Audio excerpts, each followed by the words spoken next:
आदाब नमस्कार, मैं शाहिद उमर। स्वागत है आप सभी का सियासत टीवी के हिंदी समाचार में। आइए देखते सबसे पहले हेडलाइंस। असम राइफल्स कैंप पर भीड़ का हमला, पथराव, तोड़फोड़ और गाड़ियों में लगाई आग। परिसीमन बिल पर बीजेपी को मिली बड़ी राहत, सुप्रिया सूले के बयान से मिले संकेत। उद्धव ने ली राहत की सांस, टूटने की चर्चाओं के बीच बैठक में पहुंचे नासिक के सभी पार्षद। महादेव बैटिंग ऐप मामले में बीजेपी नेता का बेटा विकास गर्ग अरेस्ट, 940 करोड़ की संपत्ति अटैच। जंतर मंतर पर सीजेपी का हल्ला बोल, समर्थन में उतरी सपा सांसद प्रिया सरोज, बोली मैं छात्रों का दर्द समझती हूं। हॉर्मुज़ से तेल और गैस की एक भी बूंद नहीं जाने देंगे, अमेरिका के अटैक के बाद ईरान की धमकी। अब समाचार विस्तार से। मणिपुर के सेनापति जिले में मंगलवार देर रात असम राइफल्स के कैंप पर हिंसक भीड़ ने हमला कर दिया। भीड़ ने कैंप पर पथराव, तोड़फोड़ और आगजनी की कोशिश भी की। असम राइफल्स के मुताबिक NSCN के कुछ हथियारबंद कैडरों की मौजूदगी की खुफिया सूचना मिलने के बाद मकोइलगोंड की इलाके में सर्च ऑपरेशन चलाया गया था। सोशल मीडिया पर भी हथियारों और वर्दी में कैडरों के घूमने की जानकारी सामने आई थी, जिसे संघर्ष विराम नियमों का उल्लंघन बताया गया। ऑपरेशन के दौरान स्थानीय लोगों, जिनमें बड़ी संख्या में महिलाएं भी शामिल थीं, उन्होंने कहा कि सुरक्षा बलों को आगे बढ़ने से रोक दिया। इसके बाद सुरक्षा बलों ने संयम बरतते हुए स्थानीय प्रतिनिधियों से बातचीत की और आश्वासन दिया कि गांव में बिना अनुमति प्रवेश नहीं किया जाएगा। अगर आपको फोन करके कहे कि 3 करोड़ रुपए दीजिए और बदले में मंत्री बन जाए तो शायद यकीन करना मुश्किल होगा, लेकिन केरल की कांग्रेस विधायक विद्या बालकृष्ण के साथ कुछ ऐसा ही मामला सामने आया है। एक शख्स ने खुद को प्रियंका गांधी के कार्यालय से जुड़ा बताते हुए दावा किया कि वह जल्द होने वाले मंत्रिमंडल विस्तार में उन्हें मंत्री बनवा सकता है। हालांकि विधायक ने समय रहते पूरे मामले को भांप लिया और ठग की चाल नाकाम कर दी। अब इस मामले की जांच साइबर सेल कर रही है। विधायकों को व्हाट्सएप पर एक कॉल आया था। कॉल करने वाले ने कहा कि वायनाड सांसद प्रियंका गांधी वाड्रा के कार्यालय से बोल रहा है। कॉलर ने कहा कि राज्य सरकार में जल्द मंत्रिमंडल का विस्तार होने वाला है और वह उनको मंत्री बनवा सकता है। इसके बदले में उससे 3 करोड़ रुपए की मांग रखी। शुरुआत से ही विधायक को बातचीत संदिग्ध लगी और उन्हें समझ आ गया कि वह साइबर ठगी की कोशिश कर रहा है। परिसीमन विधेयक को लेकर बीजेपी को बड़ी राहत मिल सकती है। माना जा रहा है कि सरकार आगामी मॉनसून सत्र में यह विधेयक एक बार फिर से पेश कर सकती है। इससे पहले एनसीपी शरद पवार के कार्यकारी अध्यक्ष और लोकसभा सांसद सुप्रिया सूले के बयान से संकेत मिले हैं कि अगर कुछ बातें मानी जाएंगी तो उनकी पार्टी समर्थन के लिए तैयार हो सकती है। सुप्रिया सूले ने कहा कि डिलिमिटेशन का बिल हमारे पास नहीं आया है। जब बिल आएगा उसका अध्ययन करके निर्णय लिया जाएगा। लोक संख्या के आधार पर अगर डिलिमिटेशन किया जाएगा तो इसका असर दक्षिण भारत पर होगा। उनके ऊपर यह अन्याय होगा। उन्होंने कहा कि अगर 50% सीट राज्य के मौजूदा सीट के हिसाब से किया गया तो उस पर आपत्ति नहीं होनी चाहिए। सूले ने कहा कि अब जब तक बिल देख नहीं लेते तब तक समर्थन नहीं करेंगे। अभी कोई भी बिल का प्रस्ताव हमारे यहाँ नहीं आया है। कोई भी चर्चा डिलिमिटेशन के बारे में न हमने किसी से की है न किसी ने हमसे की। तो जब बिल आएगा तब हमारा स्टैंड होगा, लेकिन जो भी बिल आएगा हमें विस्तार से इंडिया अलायंस में चर्चा करेंगे। हमारी जो चर्चा हुई थी उसके बारे में मैंने कई लोगों से उसमें चर्चा की थी। तब डीएमके हो, हम हो, सपा हो, 50% के बारे में हम सोचेंगे, ऐसा हमने कहा था अभी जो सत्ता में है उनको, लेकिन वो बिल में नहीं आया, इसलिए वो बिल तो गिर गया।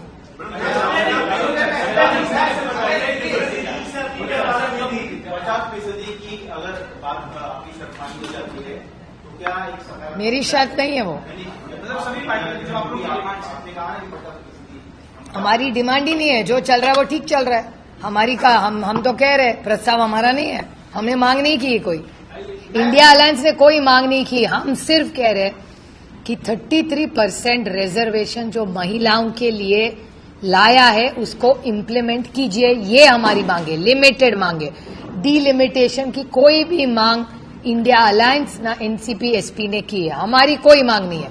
हमारी सिर्फ इतनी मांग सीमित है कि आपने महिलाओं को आरक्षण देने का वायदा किया था, वो वायदा पूरा कीजिए, सिंपल। महाराष्ट्र के नासिक में शिवसेना यूबीटी के पार्षदों के टूटने की चर्चाओं के बीच आज सभी पार्षदों को मुंबई स्थित मातोश्री बुलाया गया है। बैठक में पार्टी नेतृत्व पार्षदों से मुलाकात कर उनकी निष्ठा और संगठनात्मक स्थिति की समीक्षा करेगा। उद्योग के लिए राहत की बड़ी बात रही है। इस बैठक में सभी पार्षद पहुंचने वाले हैं। सूत्रों के मुताबिक पार्टी नेतृत्व नासिक के सभी पार्षदों से मुलाकात कर पार्टी अनुशासन की समीक्षा करेगा और उनकी एक निष्ठा सुनिश्चित करेगा। राजनीतिक हलकों में पिछले कुछ दिनों से चर्चा है कि नासिक के करीब 10 से 12 पार्षद मुख्यमंत्री एकनाथ शिंदे के नेतृत्व वाली शिवसेना के संपर्क में हैं। इस बैठक को नासिक की राजनीतिक स्थिति और आगामी स्थानीय निकाय चुनाव के मद्देनजर अहम माना जा रहा है। बताया जा रहा है कि पार्टी नेतृत्व इन सभी पार्षदों के साथ संगठनात्मक मुद्दों पर चर्चा करेगा और उनकी एकजुटता तथा पार्टी के प्रति प्रतिबद्धता की समीक्षा करेगा। अहमदाबाद में पिछले साल 12 जून को हुए एयर इंडिया विमान हादसे की जांच से जुड़ी बड़ी जानकारी सामने आई है। विमान दुर्घटना जांच ब्यूरो ने सुप्रीम कोर्ट में कहा कि हादसे की जांच से जुड़े कई अहम रिकॉर्ड CVR सार्वजनिक नहीं किए जा सकते। ब्यूरो का कहना है कि कानून इसकी इजाजत नहीं देता है। AAIB ने बताया कि हादसे की ड्राफ्ट फाइनल रिपोर्ट अक्टूबर 2026 तक तैयार होने की उम्मीद है। AAIB ने अपने हलफनामे में कहा है कि जांच के दौरान जुटाए गए कई संवेदनशील दस्तावेज और रिकॉर्ड किसी बाहरी समिति या आम लोगों के साथ साझा नहीं किए जा सकते हैं।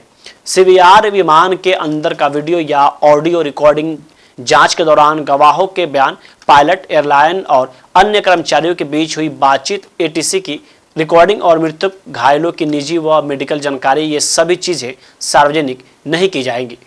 ईडी ने महादेव ऑनलाइन बुक ऐप से जुड़े करोड़ों के अवैध सट्टेबाजी मामले की जांच के दौरान दिल्ली भाजपा के आर्थिक प्रकोष्ठ के संयोजक और दिल्ली के त्रिनगर निर्वाचन क्षेत्र से भाजपा के पूर्व विधायक नंदकिशोर गर्ग के पुत्र विकास गर्ग को गिरफ्तार किया गया है। ईडी ने विकास गर्ग की 940.77 करोड़ रुपए की संपत्ति अटैच की है, जिनमें से दिल्ली, गोवा और नैनीताल की 12 अचल संपत्ति शामिल है। ईडी ने एबिक्स के चेयरमैन और कारोबारी विकास गर्ग को दिल्ली से उनके आवास से हिरासत में लिया। वह इस पर अब भूपेश बघेल का भी बयान सामने आया है। उन्होंने कहा कि महादेव ऐप में पहली कार्रवाई छत्तीसगढ़ में हुई।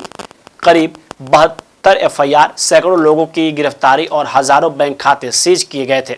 कई लैपटॉप भी जब्त किए गए थे। उनके प्रदेशों में जाकर कार्रवाई की गई। तब केंद्र में बैठी सरकार ने हम पर आरोप लगाया था। महादेव ऐप में पहली कार्रवाई छत्तीसगढ़ में हुई।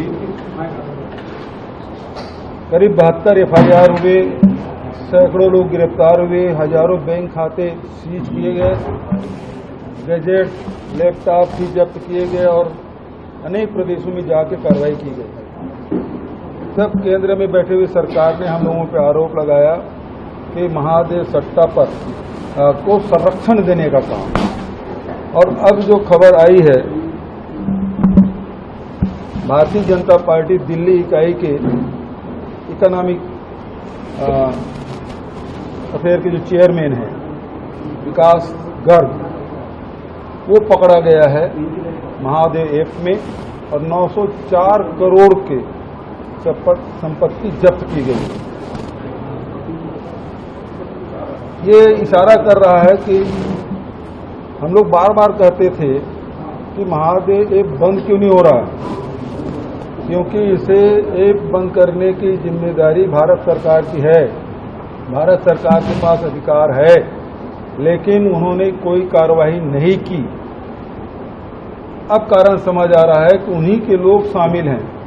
मैं तो ये मांग करूंगा कि नवनीत सहगल जो है और हिरेन जोशी जो पीएमओ में बड़े ताकतवर अधिकारी हुआ करते थे, जिसके व्हाट्सएप संदेश से हेडलाइन तय होता था, आजकल वो कहाँ है? उनकी भी जांच क्यों नहीं करती सरकार? ईडी उन तक क्यों नहीं, उनकी भी जांच होनी चाहिए, हम मांग करते हैं। जो विदेशों में बैठे हुए हैं, छत्तीसगढ़ में हम सरकार में थे तो लुकआउट सर्कुलर जारी करने का मैं आग्रह किया था, लेकिन आज डबल इंजन की सरकार है, लेकिन वो भी आज तक के देश में लाए नहीं गए, वो अभी भी बाहर हैं। क्या कारण है कि महादेव सट्टा में भारत सरकार कार्रवाई नहीं कर रही है, दबा क्यों रही है? कितना भी दबाए, लेकिन विकास गर्ग जैसे आदमी पकड़े गए हैं। तो मेरी मांग है कि नवनीत सहगल और हिरेन जोशी की भी जांच होनी चाहिए। वहीं देश की राजधानी दिल्ली के जंतर मंतर पर कांग्रेस जनता पार्टी का विरोध प्रदर्शन अब एक बड़े राजनीतिक और सामाजिक आंदोलन का रूप ले चुका है। देश के फ्लॉप एजुकेशन सिस्टम, लगातार हो रहे पेपर लीक और रद्द होती भर्तियों के खिलाफ युवाओं का यह गुस्सा सड़कों पर फूट रहा है। इस आंदोलन को उस समय और मजबूती मिली जब समाजवादी पार्टी की युवा सांसद प्रिया सरोज प्रदर्शनकारियों के बीच पहुंची। उन्होंने मंच से न केवल छात्रों की मांगों का समर्थन किया, बल्कि केंद्र की मोदी सरकार पर भी तीखे सवाल दागे। आज हम युवाओं के लिए खड़े हैं, आज हम युवाओं की बात कर रहे हैं। डरना नहीं, रुकना नहीं, संघर्ष करते रहना। संघर्ष करते करते आप बहुत आगे पहुंच जाएंगे। आज आपके बीच में मैं सांसद के रूप में नहीं खड़ी हूँ, मैं युवा के रूप में खड़ी हूँ। मैं सदन में भी आपकी आवाज उठाऊंगी, मैं सड़क पर भी उठाऊंगी आपकी आवाज। संघर्ष करते रहना है। हम लोग को बांटने का काम करेंगे, हम लोग नफरत बनाने का काम करेंगे, लेकिन हम लोग को डट रहना है, क्योंकि हम सही हैं, हम कभी गलत नहीं रहेंगे। एक देश एक चुनाव के प्रस्ताव पर गठित जेपीसी ने अपने 3 दिवसीय अध्ययन दौरे के दूसरे दिन भी व्यापक स्तर पर मंथन किया। समिति ने प्रदेश सरकार, विपक्ष, प्रमुख राजनीतिक दलों और उद्योग व्यापार संगठनों के प्रतिनिधियों से अलग अलग बैठक कर उनके सुझाव और आपत्तियां सुनी। बीजेपी ने जहां इस मुद्दे का समर्थन किया, वहीं सपा व कांग्रेस ने इसका विरोध किया। समिति ने संवैधानिक संशोधनों, संघीय ढांचे, निर्वाचन आयोग की प्रस्तावित शक्तियों और बार बार होने वाले चुनाव के आर्थिक व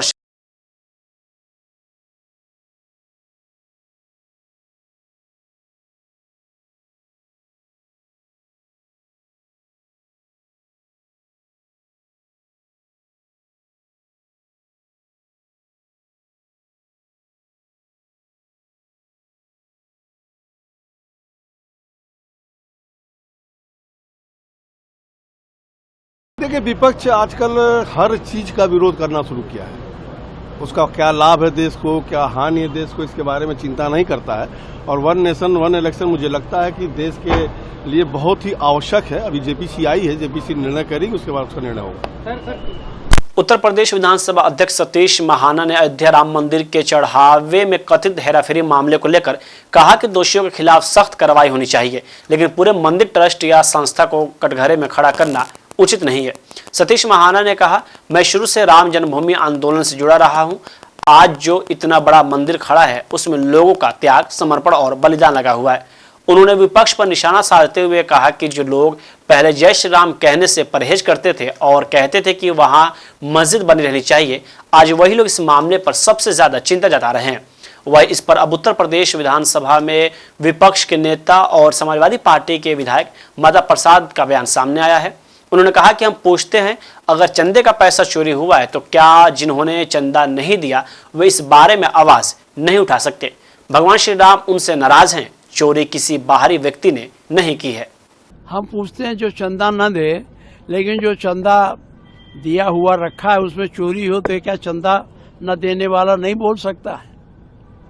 क्योंकि सर लगातार इसमें जो है कोषाध्यक्ष की अगर बात की जाए तो कोषाध्यक्ष अब इस्तीफा देने से मना कर रहे हैं। देखिए ऐसा है, ये चोरी प्रभु श्री राम इनसे नाराज है, इनको ले डूबेगा, क्योंकि चोरी कहीं बाहर का आदमी नहीं किया। अगर बाहर के चोर आए होते, इन्हीं के लोगों ने चोरी किया, इसके माने है कि ये लोग चोरी में बहुत बड़े हिस्सेदार रहे। Sir, one nation one election को लेकर के जिस तरीके से जेपीसी आज प्रेस कॉन्फ्रेंस भी कल उसमें हमने अपनी बात कह दी, उसे दोहराने की जरूरत नहीं। ओपी राजभर का बयान आया। अमेरिका और ईरान के बीच फिर से खुली जंग छिड़ गई है और एक बार फिर दुनिया तेल संकट की ओर मुंह बाए खड़ी है। एक तरफ अमेरिका ने दुनिया के सबसे अहम तेल व्यापार के समुद्री रास्ते हॉर्मुज में अपनी नाकेबंदी लगा दी है, तो दूसरी तरफ ईरान ने भी यहां से एक भी बूंद तेल और गैस नहीं जाने की कसम खा रखी है। ईरान के सरकारी मीडिया की रिपोर्ट के मुताबिक IRGC का कहना है कि जब तक इस इलाके में अमेरिका की बुरी हरकतें जारी रहेंगी, तब तक यहां से तेल और गैस की एक बूंद भी एक्सपोर्ट नहीं की जाएंगी। IRGC का यह भी कहना है कि अमेरिका की आक्रामक कार्रवाइयों का नतीजा सिर्फ यही होगा कि हॉर्मुज को फिर से खोलने में देरी होगी। हिंदी समाचार यहीं समाप्त होता है। मुझे दीजिए अब इजाजत। बाकी खबरों के लिए